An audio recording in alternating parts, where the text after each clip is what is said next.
I just saw a fat pigeon. What? I was just horrified to see quite a fat pigeon. Why do you have a pigeon? In a fire coat. What the are you even saying right now?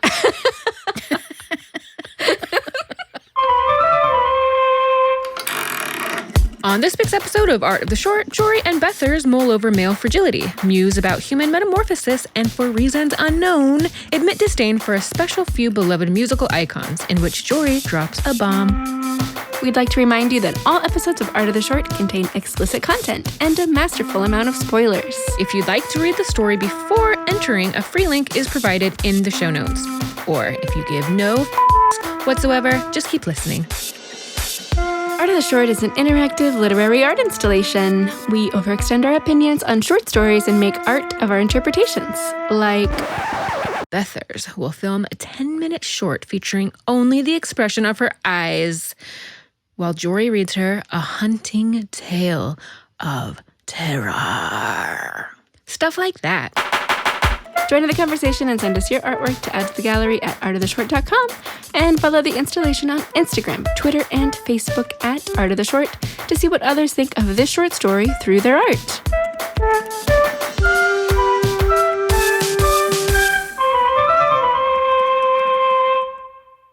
Hello there. How are you feeling? I got out a lot of tools, a lot of the tools. Art supplies? Yeah. I got out my tools. I needed it was a lot. I felt like it was a lot. Yeah. That's how it went. I actually think that I felt it was a lot too. Like, I was like, I have to do something like really cool for this. And then I almost did not make it to this interaction with you because I was like, shit, I just am not gonna have time to do this. Mm-hmm. But I'm happy with where we landed. I'm happy with it. Yay. I feel fine. Yeah. Good. I feel okay. I feel okay. Good. I feel good. Okay, good. She feels good. Good. I feel she got good. out of tools. So she feels good. Oh, my tools. Yeah.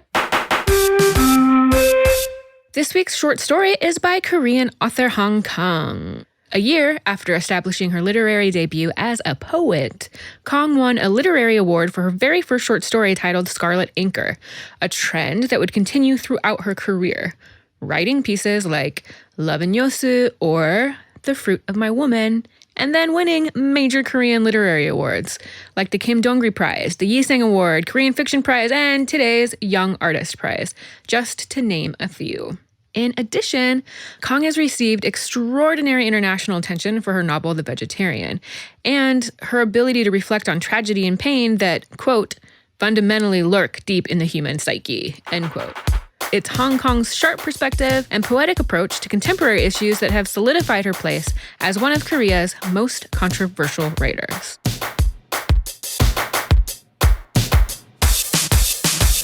This week we read The Fruit of My Woman by Han Kang. It's about a relationship, a husband and a wife. Yeah. Who's it really about?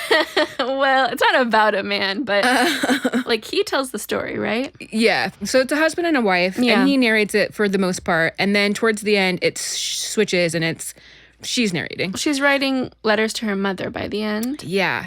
And I think we get to hear a little bit from her point of view, but mostly she's kind of being described, like she's a little absent. Yeah. It's kind of judgmental. Mm-hmm. Like, it's very much the opinion of her husband. Yes, very much.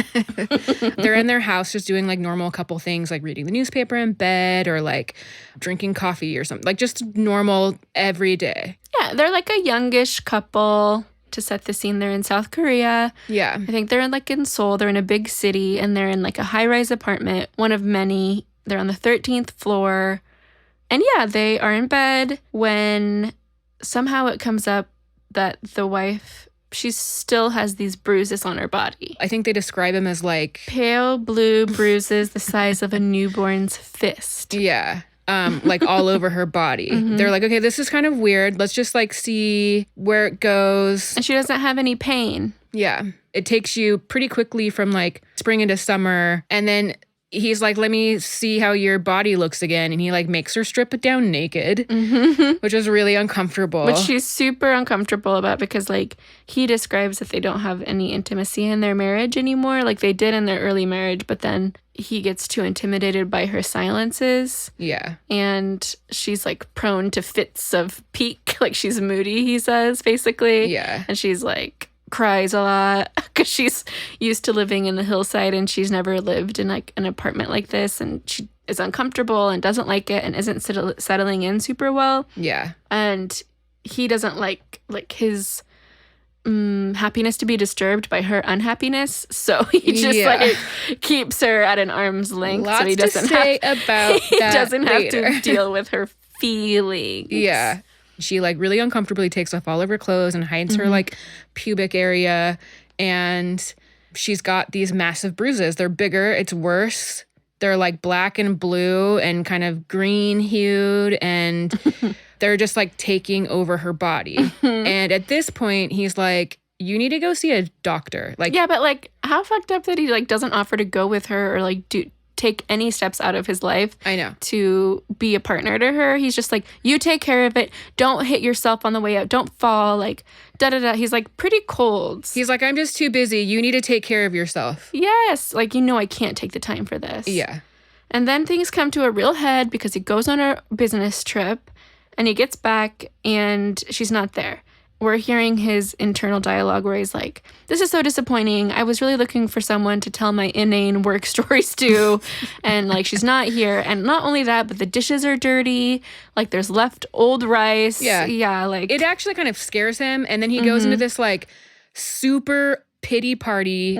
I had like the biggest eye roll when I was reading it because he's so harsh on his wife and everything she does. He's like, for the whole, like most of the beginning of the whole story. Whoa.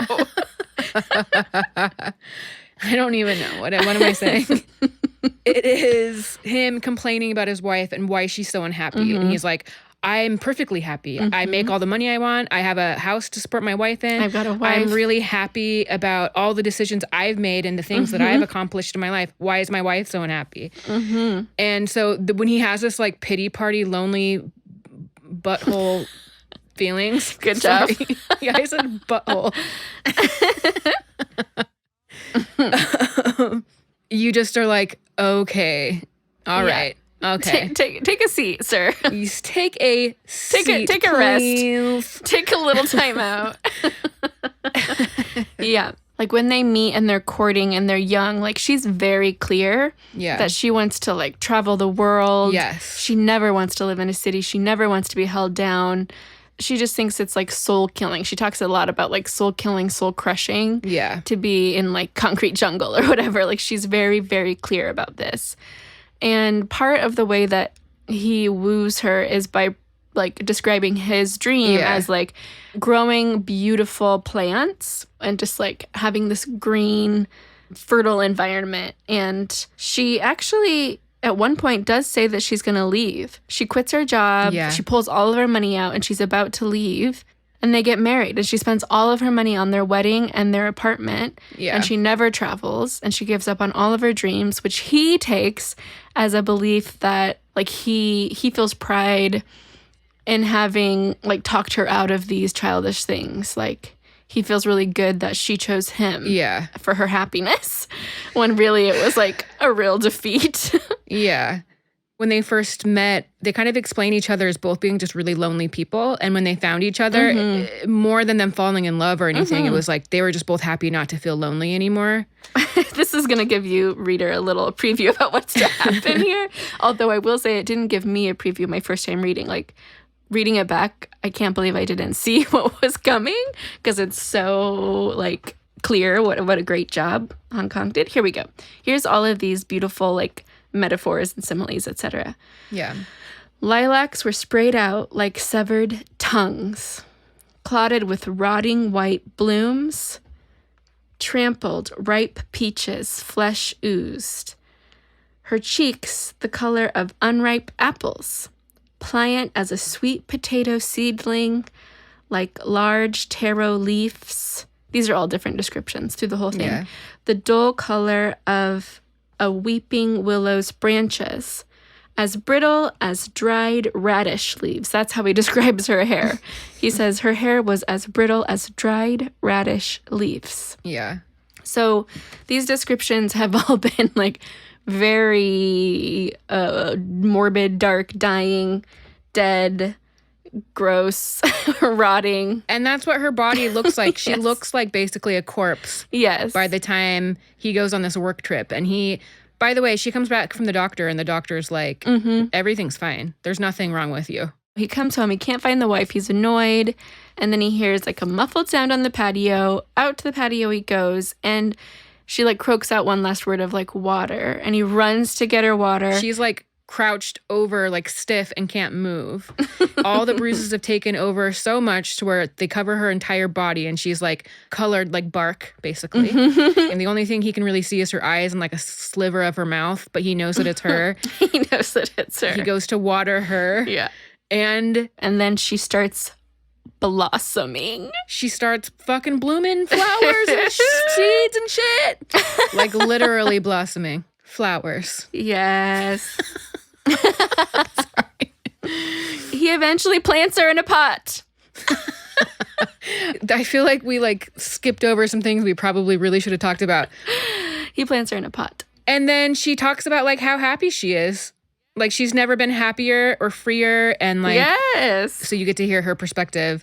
And a lot of it is like kind of these letters to her mother about how much she loves her. Kind of like if you're writing like an end of life note and you want everyone in your family to very much end of life. like know how much you love them. Very much. She blooms, and he says something like, I've never seen my wife so beautiful before. He says this, yes. And then winter comes, and she's like, I don't think I'm going to make it through winter. Yeah, he says, when spring came, would my wife sprout again? Would her flowers bloom red? I just didn't know. Right before this, he buys a dozen small flower pots and planted her fruits in them. Yeah. That's it. That's the story. That's the story. The fruit of my woman is literal fruit that she grew from her plant body because she turned into a plant. She turns into a motherfucking goddamn plant. Goddamn.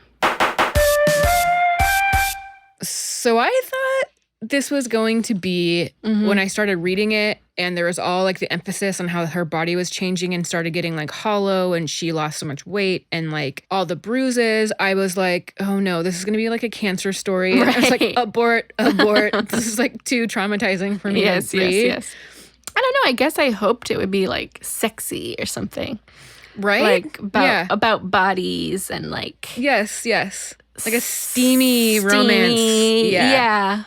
Like, but I did think it was going to be poetic, like very, like not straightforward because I knew it was like an Asian author. Mm-hmm. So I didn't think it was going to be like lewd necessarily, but I did think it might be steamy. Yeah. It was not really steamy. But it was full of beautiful metaphors. Gorgeous. So gorgeous that I didn't even catch on to what was happening. Yeah. Like the symbolism and the like allusion was meticulously used. Gorgeous. Well, and dark though, like morbid AF. Oh, totally. Like lilacs sprayed out like severed tongues. That's the opening line. Oh, yeah. She like really comes in with the bat.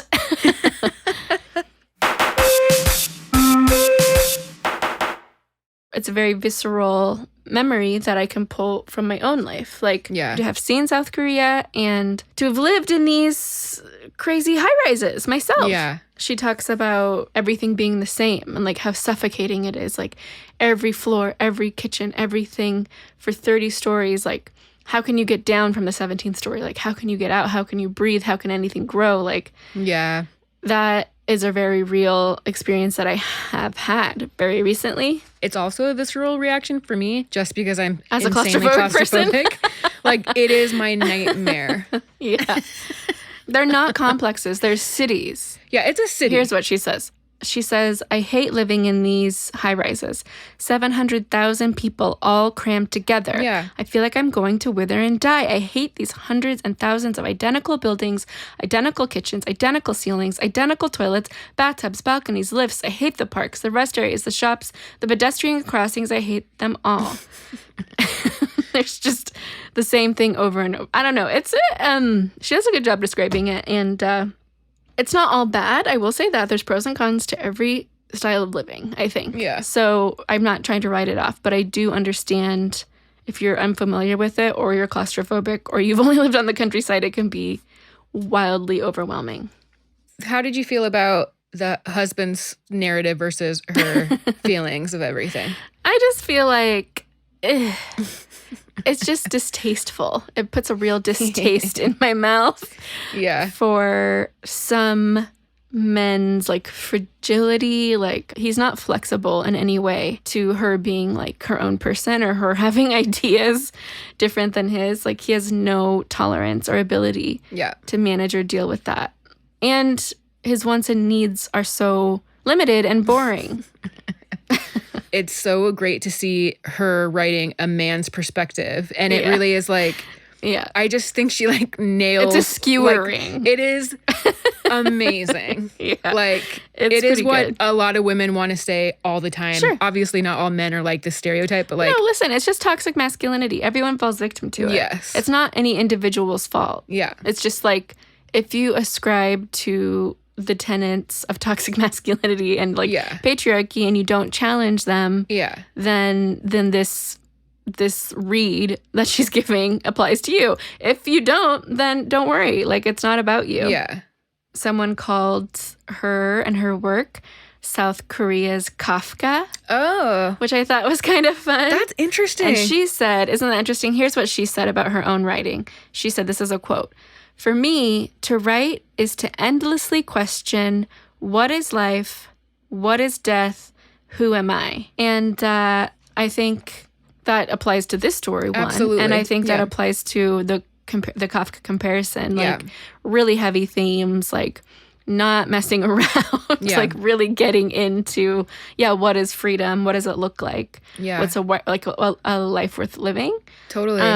And then something else someone said, which I can't paraphrase, so I'm just going to just tell you what someone said, like these works were about. This was about her work, The Vegetarian, which is a novel that kind of was loosely based on the short story.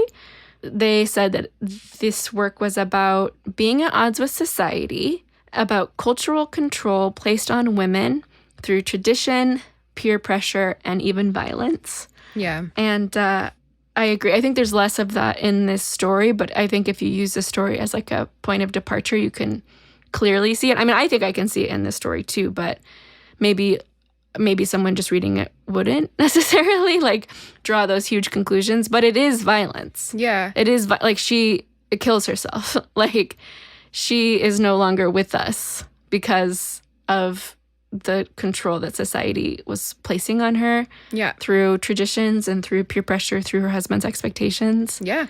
Do you not think she killed herself? I think she definitely did. Well, I have some things to say about that. I have a Western perspective, obviously. Mm-hmm. So the whole time I was like, what the fuck? She's living a life that this man has like entirely curated for them, for his own wants and needs. So I was getting like pissed about that. Like, you know, he complains about her body changing. Like there's like all of that kind of stuff. Mm-hmm. And then she, in one sentence, talks about like the doctor, something to do with Buddhism. It just made me like shift my thinking. And I was like, well, let's not look at this like it's my experience. Mm-hmm. It made me think about like reincarnation, because this story is about death and rebirth, obviously. So like getting born into a new body or a new life form where you actually feel like you're meant to be there. Because a lot of people don't feel like they're meant to be in the body that they have. Absolutely. So is it crazy to think that maybe her purpose could have been to be a living plant or a tree? Or do you know what I mean? Yeah. So to pursue a full life, she had to pursue a rebirth in a new form. But it does mean killing off her old self. Like there's no way to get to the next stage of being who she is and fulfilling her purpose without killing her old life. But I also think more than just like someone completing a suicide, that's not what this is. It's like, it's more of it's a metamorphosis. It is. Speaking of Kafka, it's a metamorphosis. It is. And I will say to the husband's credit, like I was surprised and happy that he accepted her transition so well. Like he complimented her for the first time in the whole years of the story that we'd been through. Like when she like gave fully into becoming her plant self is the first time we hear him compliment her. Exactly. And then he cares for her. Like, she actually, the first time we get to hear her point of view, she's like, he's taking such good care of me. Like, he knows I don't like tap water, so he goes to the the hills and brings me water from the brook. And That's right. He's really, really caring for her, and she's really grateful. And I think they're really happy together because he says in the beginning of their marriage that he had promised her all these pots of flowers, and they tried to grow them, but they couldn't get anything to grow. He just keeps saying nothing would grow here.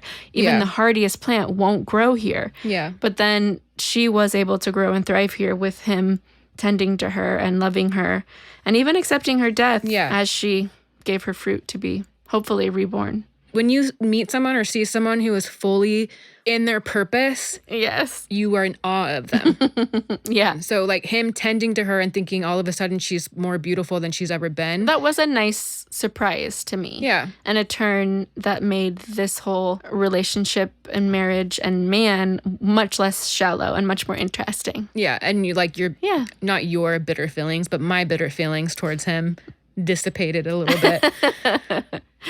Yeah, it was redeeming. Redeeming. Bethany, what did you rate this? Oh boy. Well, it's easy. 5 out of 5 dried radish leaf hairs, baby. Baby. 5s across the board. I mean, what can I say? It's beautiful. It's surprising. It was beautiful. It's different than anything I've ever read. It makes me want to read more of her work. I'm very impressed. Mm-hmm. I love it. I love the translation. And you? Well, for fuck's sake, I want to give it a 5 too. Wait, what can we do? Burnt radish hairs? What was it? No, dried radish leaf hairs. 5 dried radish leaf hairs. Obviously. Because it was just good, okay? I've never read anything like this. It is fresh, original. It's a dark piece, but it also has so much beauty in it. And I don't know. I don't really know how to describe it, but yeah, fucking 5. I would give it a read, reader. If you don't always read, I would say read this. Read it. Give yourself a little prezi. Look forward to that. Listen, I don't really like I know that's sacrilegious to say.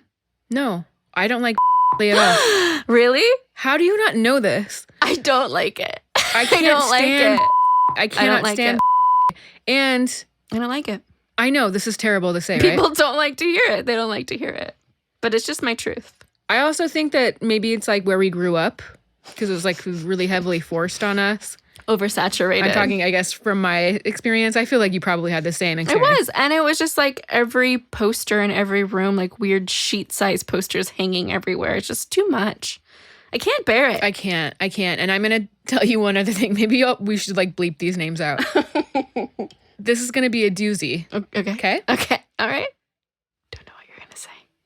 I don't think that is that great. What? Yeah. What do you mean? She does nothing for me. She does not like invoke emotion at all in me. What about Mariah Carey? I like Mariah Carey a lot.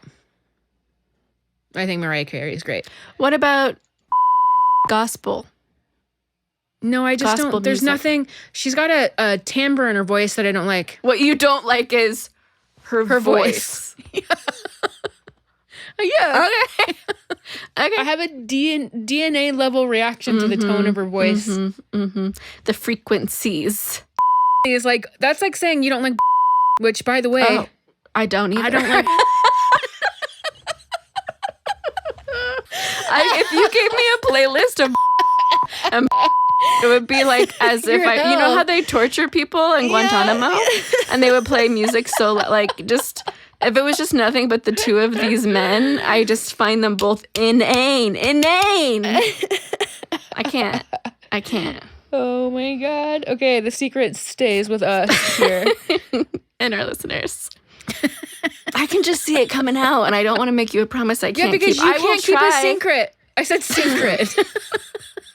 You can't. I think you can, but you cannot. I've learned you cannot keep a secret. Fuck. Jori, learn your fucking lessons. All right, let's move on.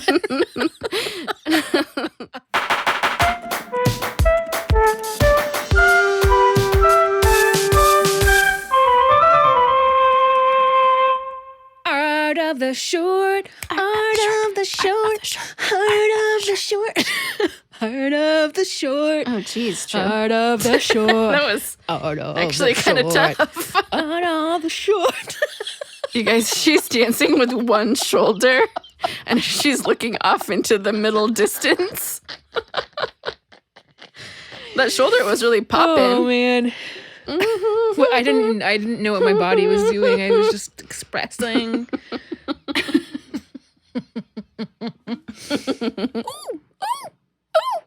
Just some different viewpoints for you. Well, this is quite beautiful. So this looks like it is a multi-textured piece. So it looks like maybe it's a watercolor or something, and I think they're lilies. They're like red lilies.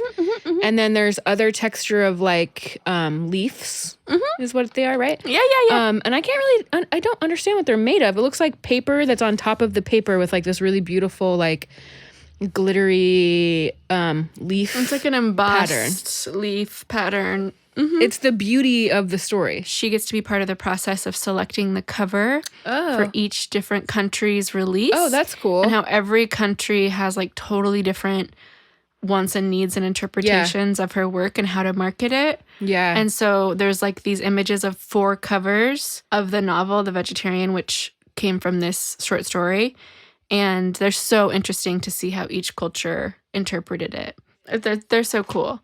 This must have taken you like a lot of time. It took some time and a lot of tools, as I said in the beginning. Some tools. And this sounds dumb, but like anyone that has done art, which is all of our listeners, grab your paints, guys, knows when you're trying to create depth or whatever. Yeah. It was hard because this lily that I was looking at for reference is this like pretty spectacular bright pink lily with a white spotty center. Yeah. So in the center where I needed to make it dark, it's actually white. So it was like it was a real challenge. It was a real challenge. It was really beautiful. Are you ready? I'm going to look. Oh, yeah, I'm ready. Oh, is it a video? Yeah. Okay. Ish. Wait. What is going on? It's a video, but it's a video of a photo. Us. Yeah, okay. Because I have the same piece. Well, because I gave it to you. Yes. I'm so confused. I know. Let me just explain. So, okay. Bethany lived in China, and I sent her a package. I did this little craft of... So beautiful. It's in my room right now. It's of Bethany's 30th birthday. It's one of my favorite pictures of us. I actually picked flowers from my garden, from my yard, and I put them into... By the way, flowers from my yard actually means like the little weed flowers that grow up in my grass. I don't have like a beautiful garden. Anyways... So, and then I pressed the flowers in with this black and white photo of me and Bethany, and I framed it and I sent it to her when she was in China. But the reason why I picked this is because we're blossoming flowers. The story made me think of like, I just related to it. And I think probably most women would relate to it in that like it's like the awakening. It's like Kate Chopin's The Awakening. Like to free yourself, you have to walk into the sea. Those feelings are there, but you can also live a really beautiful life. Yeah. And just to like relate to her, like we get to be that together and blossom and bloom and be our full selves. That's really beautiful. I think what's sweet about this sentiment is like we don't have to be placed in a pot necessarily, because I think not only in our freedoms and in our privilege, but those freedoms and privilege allowed us all to like find each other and our friend group when we did. And like that is a huge part of my blossoming and my becoming who I am, and like me leaning into my freedoms and myself. So it's like if this young woman in the story had friendships like that, not to be like too saccharine about family, it, but I mean it could have changed the course of what options she saw for herself. Yeah. So it's really beautiful. It makes me really thankful. And it's so beautiful. I love you too. And don't tell anyone that I don't like or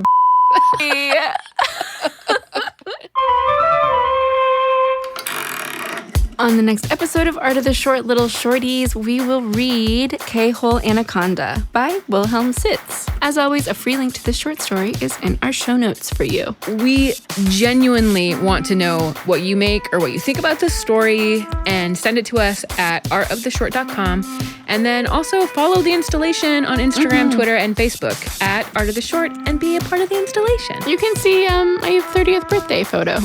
Yeah, you can see what we look like. Yeah. Bye. Oh, bye.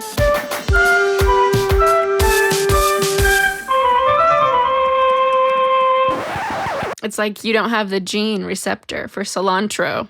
It tastes like soap to you. No, I love cilantro now. I used to hate it. Well, you can't change your gene. I love cilantro. Your gene's your gene. No, I love cilantro. I love it. I love it. I fucking love cilantro though, man. Love cilantro, hates You heard it here first. Heard it this week.